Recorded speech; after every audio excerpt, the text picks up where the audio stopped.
Officers के कारण ये स्कीम फेल हो गई। मोहम्मद के रूल में नोबिलिटी में कई डाइवर्जेंट सेक्शंस इंक्लूड हुए। बिना कोई नोबल फैमिली बैकग्राउंड के लोगों को भी तुगलक ने नोबिलिटी में जगह दी, जैसे barbers, cooks, weavers, wine makers etcetera. ये सभी मुस्लिम कॉन्वर्ट्स के डिसेंडेंट्स थे और कुछ हिंदूज भी अब नोबिलिटी में शामिल हुए। इन सेक्शंस का आपस में कोई सेंस ऑफ कोहेजन नहीं था और ना ही सुल्तान की तरफ कोई सेंस ऑफ लॉयल्टी।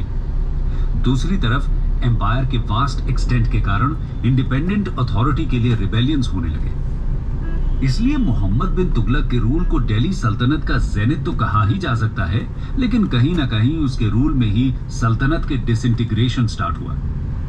आगे बढ़ते हैं और बात करते हैं मोहम्मद बिन तुगलक के सक्सेसर फिरोज तुगलक के बारे में, और ये भी समझेंगे कि कैसे फिरोज के रेन से दिल्ली सल्तनत का डिसइंटीग्रेशन एक्सेलरेट हुआ। फिरोज तुगलक 1351 to 1388। मोहम्मद तुगलक के रेन के एंड में एम्पायर के डिफरेंट पार्ट्स में रिबेलियन होने लगे। ये रिबेलियंस एम्बिशियस नोबल्स के थे, जो कि कोई नई बात नहीं थी। मोहम्मद ने लगातार इन रिबेलियंस को सप्रेस किया। मोहम्मद की डेथ के बाद उसके कजन फिरोज तुगलक ने उसको सक्सीड किया। एक्सेशन के तुरंत बाद ही फिरोज को दिल्ली सल्तनत की इमिनेंट ब्रेकअप की प्रॉब्लम को फेस करना पड़ा। उसने नोबल्स, आर्मी और थियोलॉजियंस को अपीज करने की पॉलिसी को अडॉप्ट किया।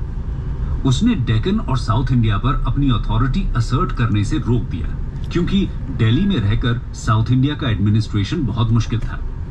उसके रेन में बंगाल सल्तनत से अलग हो गया।